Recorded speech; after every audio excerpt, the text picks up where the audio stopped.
말씀 보시겠습니다. 요한복음 1장입니다. 요한복음 1장 29절로 36절 말씀까지입니다.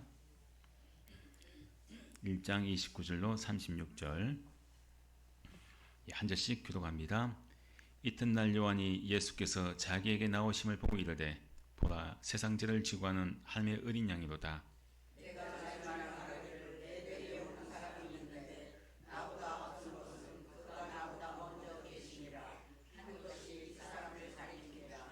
나도 그를 알지 못하였으나 내가 와서 물로 세를 베푸는 것은 그를 이스라엘에 나타내려 함이라 하니라.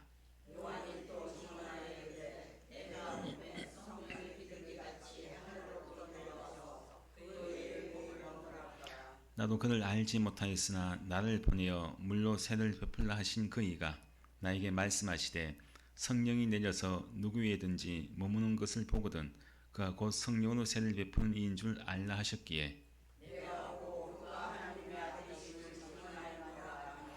또 이튿날 요한이 자기의 제자 중 두 사람과 함께 섰다가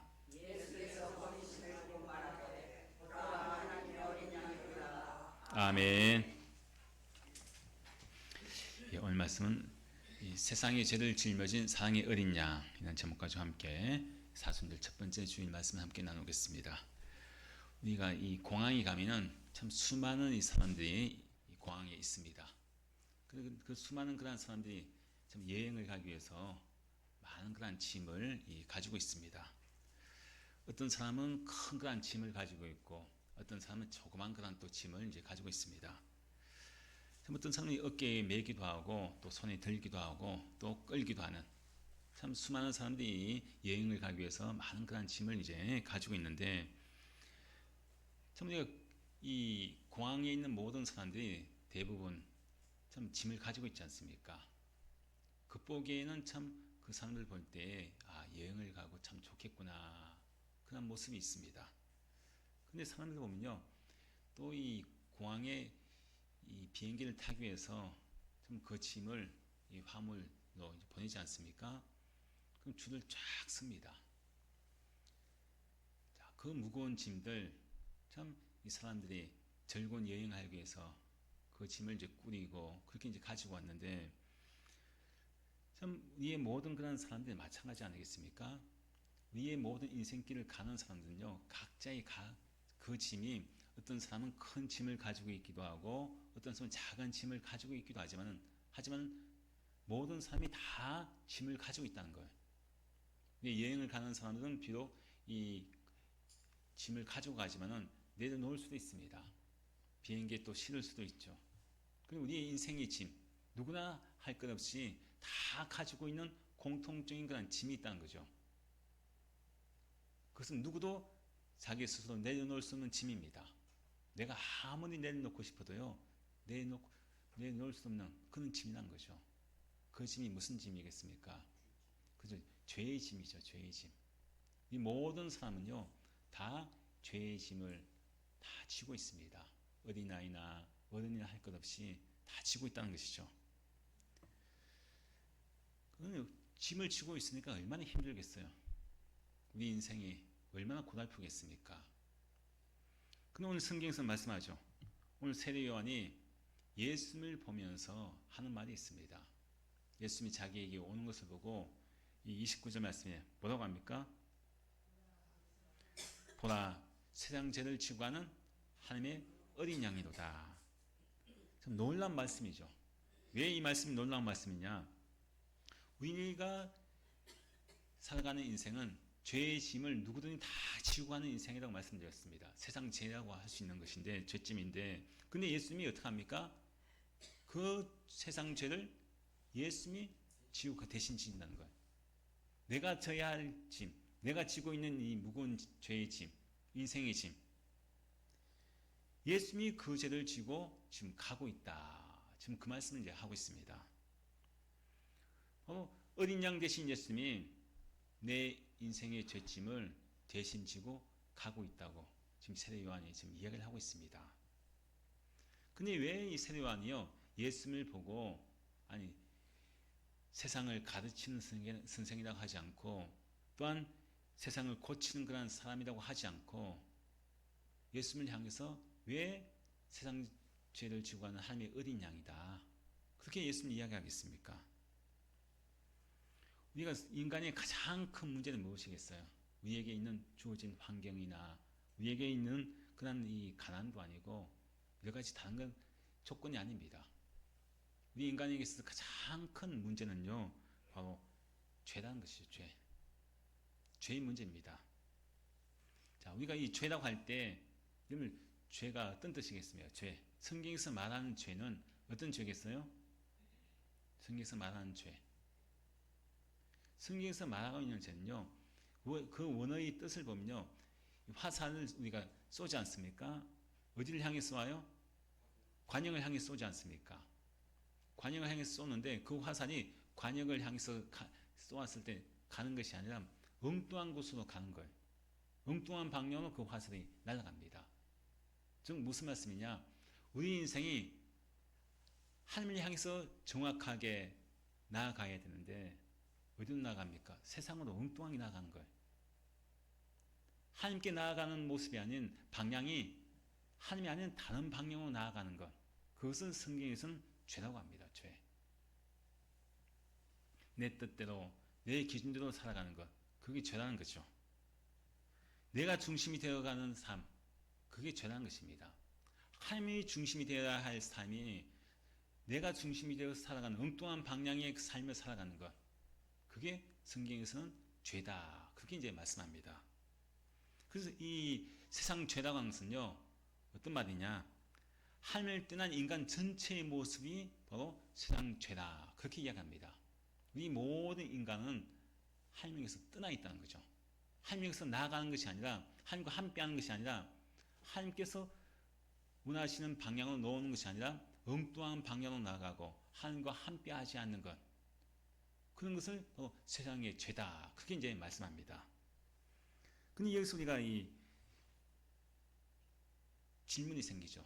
아니 그렇다면은 왜 예수님이 우리 모든 세상 죄를 지고 가야 하냐 이 말입니다. 우리 모든 인생이 모든 사람은 다 죄인인데 또 죄의 짐을 지고 있는데 왜 그러면 예수님이 굳이 내 모든 죄짐을 지고 가냐 이것이죠. 왜 하나님께서는 예수님을 세상 죄를 지고 가는 하나님의 어린 양으로 이 세상에 보내셨겠어요? 우리가 죄라고 하는 것은요, 구약에서부터 말씀합니다. 죄라는 것은 내가 죄를 지었을 때 그냥 그 죄가 시간이 지난다고 해서 사라지지 않습니다. 없어지지 않는다는 거예요. 내가 뭐 잘못했다고 그냥 말을 한다고 해서 그냥 그 죄가 없어지는 것이 아닙니다. 아무리 내가 눈물 흘리고 그렇게 한다고 해서 그 죄가 씻겨지는 것이 아닙니다. 그래서 이 구약에서는 분명히 이야기합니다. 그 내가 지은 죄에 대해서는 대가가 반드시 있어야 되는 거예요. 죄에 대한 대가. 그것이 뭐냐?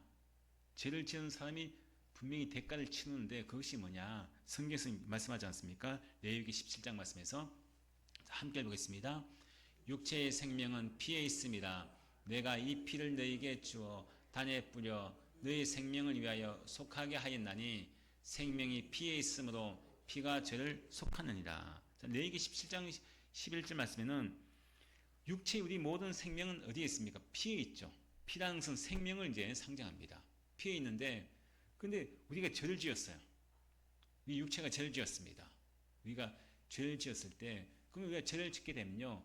결국 생명이 피에 있으면 뭐라고 합니까?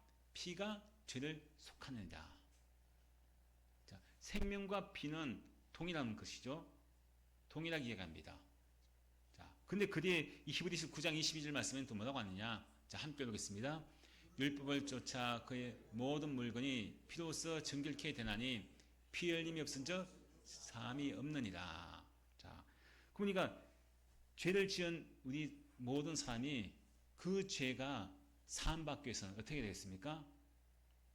피 흘림이 없은즉, 즉 피를 흘린다는 뭘 이야기합니까? 죽는다는 거죠. 죽음을 이야기합니다. 그러니까 내가 지은 죄에 대해서 내 죄가 사함받기 위해서는 어떻게 됩니까? 내가 죽어야 되는 거예요. 내가 죄를 지은 대가가 무엇입니까? 죽음이죠, 죽음. 죽어야 됩니다. 그래서 구약 시대의 사람들은 어떻게 했습니까? 자기가 죄를 지었을 때, 하나님 죄를 지었을 때 어떻게 했어요? 자기가 죽어야 되잖아요. 그럼요. 하나님께서는 분명히 말씀하셨죠. 피 흘림이 없으면요 사함이 없다는 거예요. 죄를 내가 안 사해 주겠다. 그만큼 죄의 무게가 얼마나 큰지 말씀하고 있는 거예요. 자기 생명과도 바꾼다는 거죠. 죄에 대한 대가가 자기 생명과 바꾸는 거예요. 죽음이라는 거죠. 죽음. 근데 구약시대의 사람들 어떻게 했어요? 자기가 죄를 지을 때 하나님께서 그 생명을 보존할 수 있는 하나의 방법을 주셨죠. 제사죠. 제사입니까? 자, 그래서 죄를 지은 사람은 자기의 죄를 속죄하기 위해서는 자기가 원래 죽어야 되잖아요. 근데 하나님께서 제사를 지내도록 하시는데 어린 양, 흠없는 어린 양을 가지고 옵니다. 가지고 와요. 그리고 아무런 흠도 없고 아무런 죄도 없는 그 어린 양을 잡아서 죽여서 하나님께 드립니다. 피를 흘리잖아요. 자, 그 피가 누구의 피겠어요? 원래 내가 지은 죄에 대한 그 대가죠. 원래 내가 피를 흘려다가 죽어야 되는데 누가 죽었어요? 어린 양이 죄가 없고 흠이 없는 어린 양이 대신 죽었죠. 누구 때문에? 나 때문에. 날 대신해서 죽은 거예요. 그럼 죄를 지을 때마다 자기를 대신해서 어린 양이 죽지 않습니까? 그럼 그 어린 양 죽을 때 여러분들 짐승 잡을 때 얼마나 짐승이 고통스러워합니까? 그 고통스러워 죽어가는 그 피를 흘리며 죽어가는 그 어린 양을 보면서 자, 죄를 지은 사람은 뭘 느끼겠어요? 죄는 내가 지었는데 내가 죽어야 되는데 어린 양을 보면서 네가 나 때문에 이렇게 피를 흘리며 고통스럽게 죽는구나. 죄 없는 생명이 죄 있는 사람들 대신해서 죽는 것이죠. 그걸 우리는 대속이라고 합니다. 대신 속죄해 주는 거죠. 그 양을 죽는 것을 보면서요, 자기 지은 죄에 대해서 다시 내가 죄를 범하지 말아야겠구나. 왜? 내가 죄를 범해서 내가 죽어야 되는데 계속해서 이 어린 양이 자기를 위해서 죽어 나가니까 얼마나 마음이 아프고 정말 죄라고 하는 것이 무서운 거구나. 그 어린 양의 피를 보면서 고통스러워 죽어가는 그 양을 보면서 그것을 철저하게 처절하게 느낍니다. 근데 그 제사는요, 완전한 제사가 아닙니다. 또 죄를 또 범하지 않습니까? 그럼 또 양을 잡아야 되죠. 또 짐승을 죽여야 돼요. 그건 완전한 이 제사가 아니고 또 그 죄를 완전하게 깨끗하게 해주시는 건 제사가 아닙니다. 그래서 하나님께서 이제 단번에 우리의 모든 죄를 앞으로 지을 모든 죄까지 지금 내가 지은 죄도 마찬가지지만은 과거에 지은 죄나 현재 지은 죄, 과거 앞으로 미래에 지을 모든 죄까지 다 한꺼번에 단번에 다 용서해 주시는 그런 분을 보내시는 거예요. 그 양을. 이제는 그냥 이 동물의 양을 보냈잖아요. 동물의 양을 통해서 우리가 나 대신에 그 양이 죽어서 끝났다고 했지만 또 죄를 지면 또 잡아야 되잖아요. 근데 하나님께서 이제는 그렇게 하지 않았습니다. 마지막 양을 보내신 거예요. 마지막 양. 영원한 양을 보냈습니다. 우리의 모든 죄를 속죄할 그 양을 보내신 거예요. 그분이 누구냐? 예수님이시라는 거예요. 다시는 우리가 제사를 드리지 않아도 된다는 겁니다. 그 어린 양을 통해서는. 다 해결하신 거예요. 이 세상에 어떤 사람도 다른 사람의 죄를 사실 대신할 수 없죠. 왜 그렇습니까? 나 자신도 죄인인데 누가 누굴 대신해서 그 죄를 해결해 주겠습니까? 모든 사람이 다 죄인이기 때문이죠. 우리가 세상의 많은 역사 속에서 수많은 승인 군자들도 많이 있었습니다. 유명한 철학자도 있었고 유명한 정말 이 종교 지도자들도 존경받는 그런 사람들 많이 있었습니다. 하지만은 그 누구도 단 한 사람도 내가 세상의 모든 죄를 내가 다 해결해 주겠다. 내가 세상의 모든 죄를 다 지고 가겠다. 그런 사람은 이 세상에 단 한 사람도 없습니다.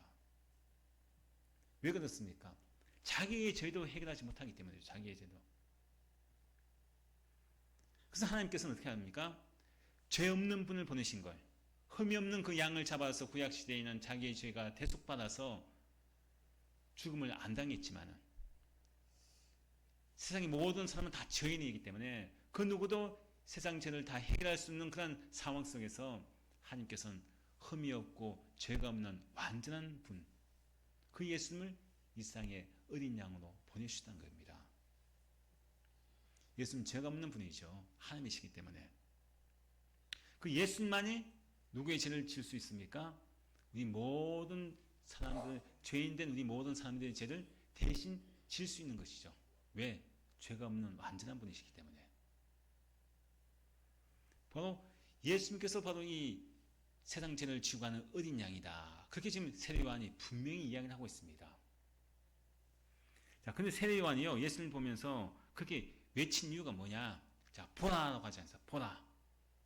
보라라고 하죠. 누굴 보라는 거예요? 어린 양이, 하나님께서 보내신 하나님의 어린 양이신 예수님을 보라는 거죠. 보라. 그냥 단순한 건 선생을 봐라. 뭐 어떤 종교 지도를 봐라. 그런 말이 아닙니다. 보라. 저분은 그냥 기적을 행하신 분이다. 저분은 정말 세상, 정말 병을 고치신 분이고 뭐 그런 분이 아니란 거예요. 우리가 그냥 먹을 것만 주고 이런 것을 해결해 주는 그런 분이 아니다. 보라고 하는 이 말 뜻에는요, 바로 그 뒤에 있는 보라, 그 다음에 하는 말이 뭡니까? 세상 죄를 지우고 가는 하나님의 어린 양이다. 그 말입니다. 보라 해놓고 그분이 어떤 분이냐, 예수님이. 우리의 그냥 먹을 것, 경제적으로 우리를 잘 살게 해줄 분, 그런 것이 아니라 우리의 모든 근본적인 인간의 가장 큰 문제인 죄의 문제를 해결할 수 있는 분, 우리의 모든 죄짐을 대신 지고 죽는 분, 하나님의 어린 양, 그분을 보라는 것입니다.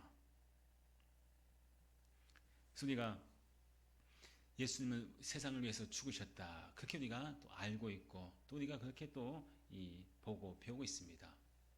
근데 그 예수님께 세상 죄를 위해서 죽으셨다는 것은 그 말 뜻에는 세상 속에는 누가 포함되어 있겠습니까? 그 세상 속에는 내가 포함되어 있는 거예요. 나 자신이 포함되어 있습니다. 그 사순절은요, 사실 우리가 예수님이 세상 죄를 지고 가신 하나님의 어린 양인데 그 세상 속에 이 사순절 기간에 내 자신이 한 걸음 더 나아가서 세상 죄라고 할 때 그 세상 죄는 그게 내가 포함되어 있구나. 내가 포함되어 있구나. 그럼 내가 누구라는 거예요? 세상 죄라고 할 때는 내가 어떤 사람입니까? 나도 죄인이라는 거죠. 내가 포함되어 있습니다. 나 때문에 예수님이 십자가를 주셨고 나 때문에 예수님이 십자가로 가신 거죠. 사실 보면요, 내가 지은 죄로 말미암아 내 죄가 예수님을 십자가로 보낸 거예요. 내 죄 때문에 예수님께서 십자가에서 죽으신 거죠. 십자가는요, 다른 어떤 누구의 이야기가 아니라 누구의 이야기냐? 바로 나의 이야기하는 거예요. 내 이야기하는 거죠. 그래서 사순절은 어떤 기간이냐? 정말 내가 하나님 앞에 내가 얼마나 큰 죄인인가를 깨닫는 그런 시간이고요. 사순절이. 그리고 또 예수님이 죄인인 나를 위해서 얼마나 나를 사랑하셨는지 그것을 보여주는 기간이 우리가 사순절 기간을 할 수 있습니다. 세상 죄를 지고 가는 하나님의 어린 양, 그 세상 속에는 바로 내 이름이 들어있고 내 자신이 거기에 포함되어 있다는 것입니다. 보라, 세상 죄를 지고 가는 하나님의 어린 양이다. 세상 죄. 우리가 세상 죄로 가면은 뉴스에 큰 그런 뭐 끔찍한 그런 살인 사건이나 참 그런 많은 그런 뉴스들이 나오지 않습니까? 그런 죄만을 이야기하는 것이 아닙니다. 다른 어떤 그런 죄가 아니라 가만히 나를 보니까 이 세상 죄라고 하는 것은 내가 지은 죄구나. 내가 하나님 앞에 지은 죄, 그게 바로 세상 죄구나. 그 세상 죄 속에는 내가 포함되어 있구나. 그것을 우리가 십자가를 바라보면서 기억을 해야 한다는 것이죠. 내가 누군가를 용서하지 못했던 마음들, 미워했던 마음들, 하나님 멀리했던 마음들, 관영하에서 나아가야 하는데 엉뚱한 방향으로 내 마음대로 내 고집대로 살아갔던 그런 모든 모습들, 그게 바로 나였구나. 그게 바로 세상 죄구나. 그것을 깨닫는 시간이 바로 사순절 기간입니다. 그 십자가는요, 누구의 죄 때문에 보다도 사실 누구의 죄입니까? 내 죄 때문에 세워진 거예요, 십자가가. 누구의 죄 때문이 아닙니다. 내가 져야 할 그 십자가를 누가 졌습니까? 예수님께서 지신 것이고, 내가 달려야 할 십자가에 누가 달렸습니까? 예수님께서 달리시고, 내가 그 고통받아야 할 그 십자가의 무거운 그 고통의 무게를 누가 담당했냐? 예수님께서 나 대신에 담당을 했다는 것입니다. 그래서 내가 받아야 할 심판을 예수님께서 받으신 거죠.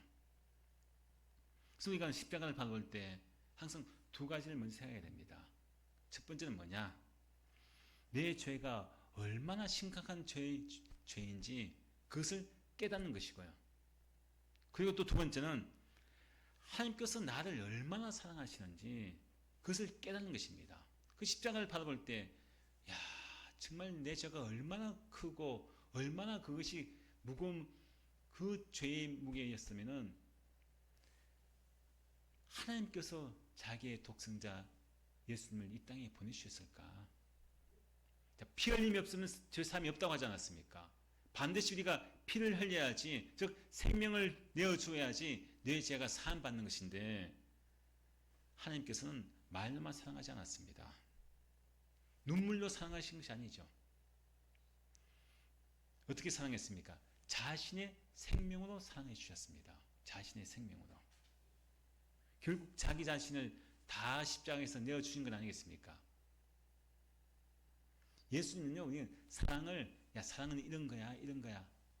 설명만 하신 분이 아닙니다. 어떻게 했습니까? 십자가에서 자기 자신이 뭐가 되었어요? 사랑이 되신 거죠. 우리가 참 용서받은 사람이지만은 십자가를 바라볼 때, 내가 지은 죄값이, 내가 지은 죄에 대한 대가가 얼마나 큰지, 그래, 내 죄 때문에 예수님께 저 십자가에 달리셨구나. 나 때문에 죽으셨구나. 그러면 십자가에서 뭐가 치러졌습니까? 나의 죄값이 치러진 거죠. 십자가에서. 무엇으로? 돈을 주고 치렀습니까? 아니죠.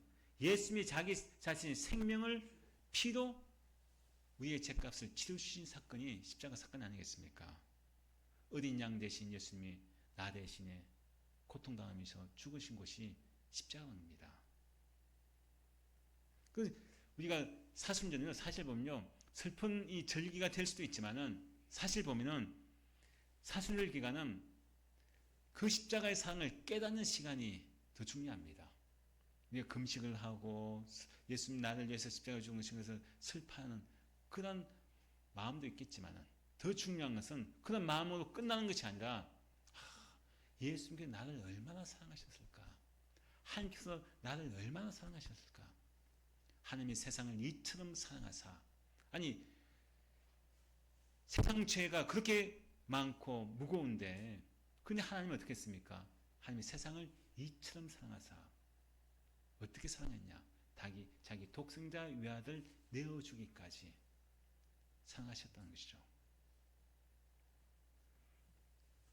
십자가를 바라볼 때 자기 아들 생명을 내어줄 만큼 하나님께서 나를 이만큼 사랑하시는구나. 여러분들 하나님을 얼마나 사랑하십니까? 여러분 하나님을 얼마나 사랑해요? 내 생명을 내어줄 만큼 사랑합니까? 어때요? 우리는 십자가를 바라보면서 그것을 깨달아야 됩니다. 나는 하나님을 이만큼 사랑하지 못하는데도 불구하고 이렇게 큰 죄의 짐을 지고 하나님을 벗어나고 멀리했던 그런 죄인인 나는 그렇게 하나님을 사랑하지 못하는데, 근데 하나님은 어떻게 했습니까? 나를 자기의 생명을 주면서까지 십자가에서 자기의 피를 다 흘리시면서 나의 모든 죄의 짐을 대신 지고 죽으셨습니다. 그게 바로 하나님의 사랑이죠. 그만큼 나는 하나님께 어떤 존재입니까? 귀한 존재라는 것. 자기 생명과도 바꿀 수 있는 그런 귀한 존재라는 것입니다. 여러분들은 항상 그걸 생각해야 돼요. 자기 자신을 비하하지 마시기 바랍니다. 내 인생 왜 이래? 나는 내 팔자는 왜 이래? 아닙니다. 여러분 어떤 존재냐? 한 개 십자가에서 내어줄 만큼 피를 흘리시고 나를 사랑하신 그 사랑만큼 내 존재가 그렇게 귀하다는 거예요. 그 예수님의 그 십자가의 사랑 때문에 우리가 이 시간에 이 예배 시간에 있는 것 아니겠습니까? 누군가 나에게 그 십자가의 사랑을 전해주었기 때문에 세상 죄를 지고 하는 내 죄를 지고 하는 그 예수 그리스도의 그 어린 양 대신 그 십자가의 피를 나에게 전해주었기 때문에 내가 이 시간에 그 은혜에 감사해서 이 자리에 있는 것 아니겠습니까? 자, 그러면 이거는 정말 내 죄가 이렇게 크고 무겁고 죄에 대한 대가가 이만큼 정말 큰 그런 십자가의 그 피를 흘릴 만큼 큰 대가를 치르신 그 예수님의 사랑을 내가 보았고 깨닫고 이제 알게 되었는데, 그럼 그 사랑을 내가 알게 되고 깨달았으면 그럼 어떻게 해야 되느냐? 세례 요한이 이야기하지 않습니까? 예수님을 또 다시 보면서 29절 말씀에도 그 말씀하고 있는데 또 35절 말씀에 똑같은 말씀하죠. 뭐라고 합니까? 예수께서 그리심을 보고 말하되 보라 하나님의 어린 양이로다. 또 다시 한 번 더 이야기합니다. 29절 말씀에도 세상 죄를 지고 하나님의 어린 양이로다 했죠. 그리고 또 두 번째로 또 다시 보라 하나님의 어린 양이로다.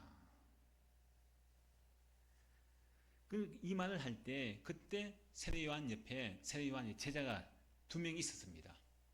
두 명의 제자가 그 이야기를 듣고서요. 참 세례 요한을 오랫동안 따라다녔던 두 제자인데 근데 놀라운 일이 벌어집니다. 세례 요한이 보라 하나님의 어린 양이로다 그 말을 하고 나니까요. 이 두 제자가요. 37절 말씀에 어떻게 합니까? 함께 읽습니다. 두 제자가 그의 말을 듣고 예수를 따르거늘. 놀라운 장면입니다. 왜 이 말이 놀라운 장면이냐? 이 두 명의 제자는 지금 누구를 따르고 있어요? 세례 요한을 따르고 있잖아요. 세례 요한의 제자잖아요. 근데 세례 요한의 제자가 세례 요한이 예수님을 보고 하나님의 어린 양이로다. 자기들 앞에서 예수님을 보고 하나님의 어린 양이로다. 딱 그 말을 하고 나니까요. 두 명의 제자가요. 그 말을 듣고 이젠 세례 요한이 아닌 누굴 따릅니까? 예수님을 따라갑니다. 예수님을 따라가요. 이것은 무엇을 이야기합니까? 세례 요한이 너희들 나를 따르지 말고 나를 보지 말고 누구를 따르고 누구를 보라는 거예요? 예수님을 보고 예수님을 따라라. 그 말입니다. 사실 사람의 그 욕심은 어때요? 자기를 따르는 사람이 많으면 많을수록 좋잖아요. 자기를 따르게 하는 사람들이 많으면 많을수록 얼마나 참 자기의 그런 것이 높아지겠습니까?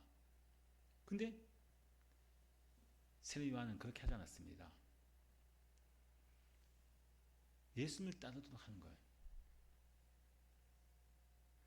진짜 신앙은요, 사람을 따르는 것이 아닙니다. 진짜 믿음은요, 예수님을 따르는 거예요. 세례 요한의 사명은요, 그 두 제자를 자기 곁에 두는 것이 아니라 어떻게 하는 것입니까? 예수님을 따르도록 하는 것이 세례 요한의 사명인 거예요. 목회자도 마찬가지예요. 목사도 성도들 자기를 따르는 사람으로 만들면요, 그 목회는 실패합니다. 세상적으로는 교인은 많고 교인이 자기를 많이 따른다고 해서 좋을 수도 있지만은 목회자의 가장 중요한 것은요, 목회자를 따르게 하는 것이 아니라 누구를 따르게 해야 되느냐? 나를 통해서 예수님을 따르게 하는 거예요. 예수님을 따르게 합니다. 예수님이 제자가 되게 하는 거예요. 자기 사람을 만드는 것이 아니라 예수님의 사람으로 만드는 것이 목회자의 사명이라는 거죠. 자칫하면은 자기 사람으로 만들려고 하는 욕심이 생길 수도 있고요. 목회자가 해야 할 일은 뭐냐? 말씀과 이런 모든 삶을 통해서 나를 본받지 말고 나를 따르지 말고 결국은 누구를 따르게 하고 누구를 본받게 하느냐? 예수를 따라가라. 그것이 바로 목회자의 사명인 거죠. 이 두 제자가요, 이제 실제로 예수를 따라갑니다. 따라가죠.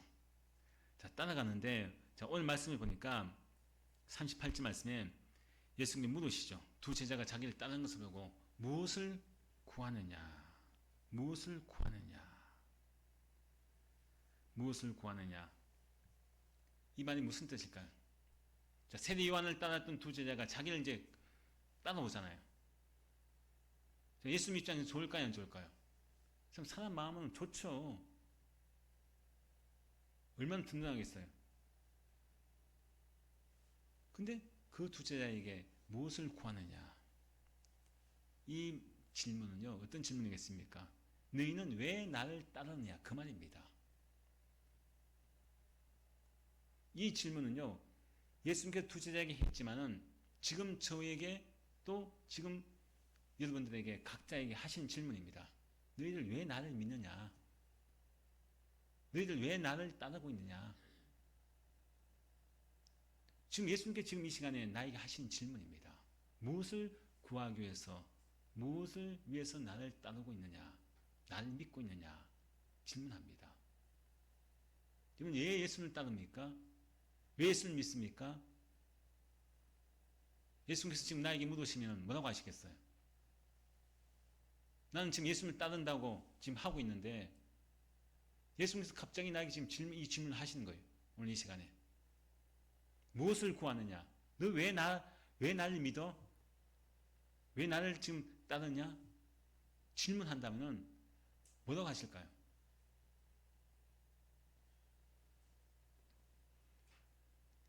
각자가 한번 대답을 한번 해보시기 바랍니다. 아, 예수님, 저는 예수님을 따르고 예수를 믿는데 나는 무엇 때문에 지금 믿고 따릅니다.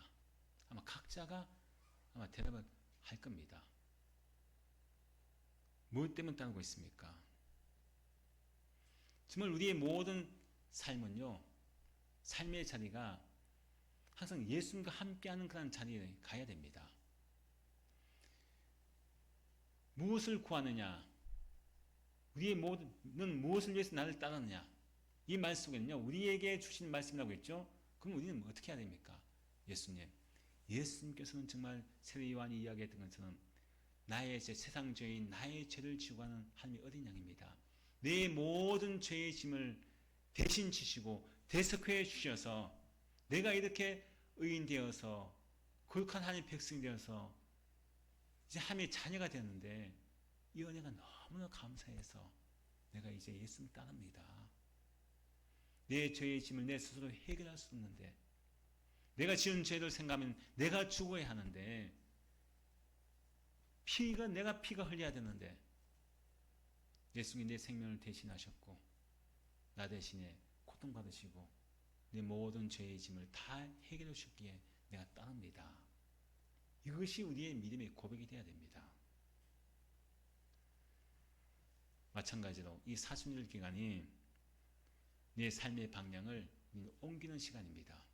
어떻게 옮기느냐? 용서하지 못했던 자리에서 어떻게 해야 됩니까? 용서하는 자리로 옮겨가야 됩니다.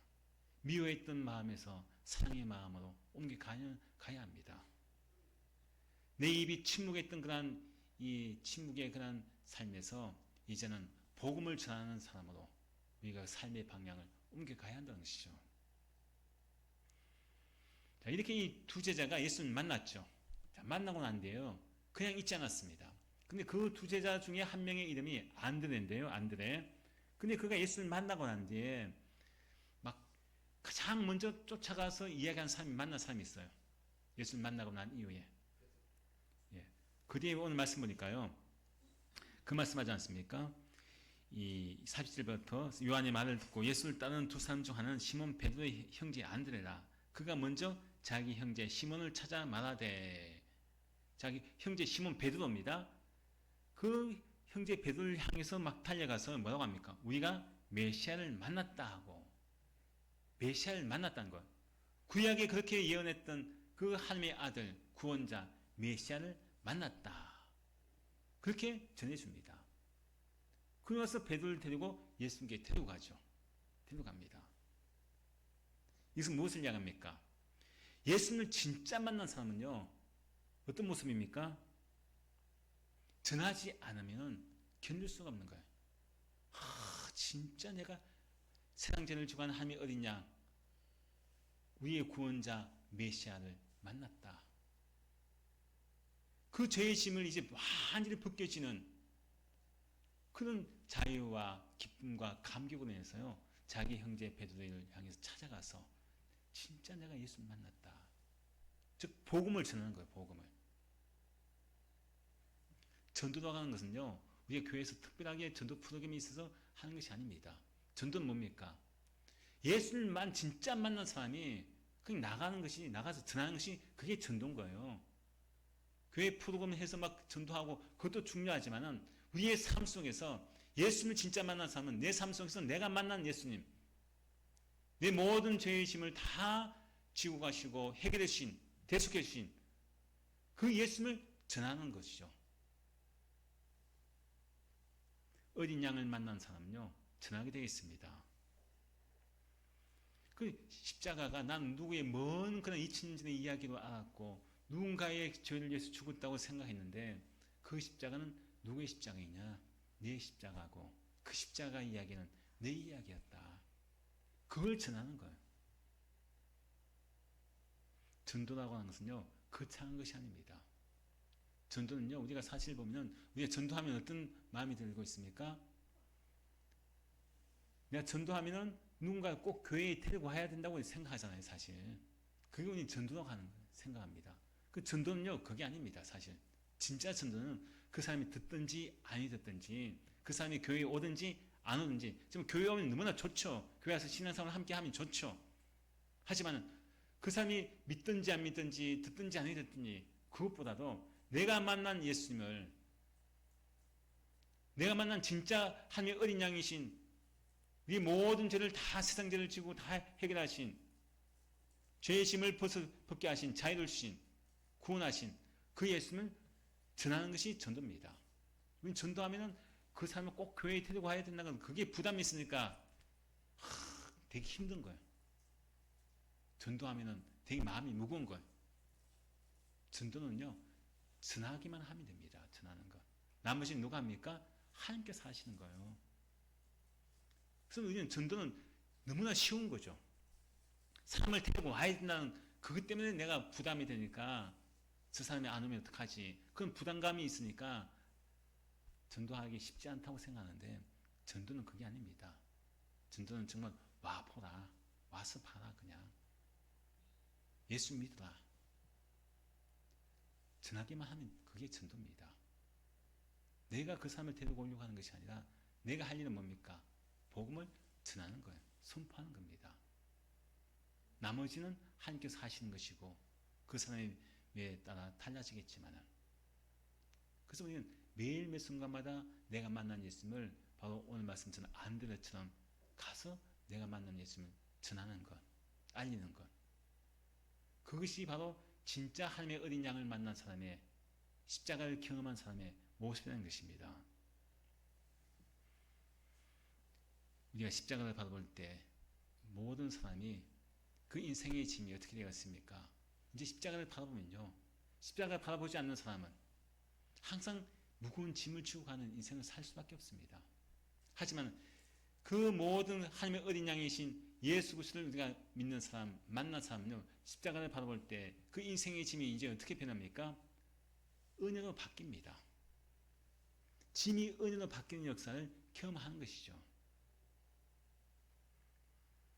아까 앞에 말씀드린 것처럼 세상 죄를 지고 간 하나님의 어린 양이 할 때 그 세상 속에는 바로 내 이름이 들어 있습니다.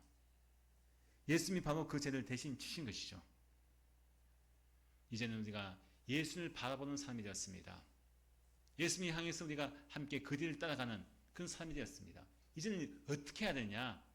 예수를 바라보고 예수님을 따라갔던 사람이 이제는 어린 양을 전하는 사람으로, 십자가를 전하는 사람으로 이제는 완전히 바뀌게 돼야 됩니다. 안드레처럼 달려가서 사람들에게 전하는 삶이 되어야 한다는 것입니다.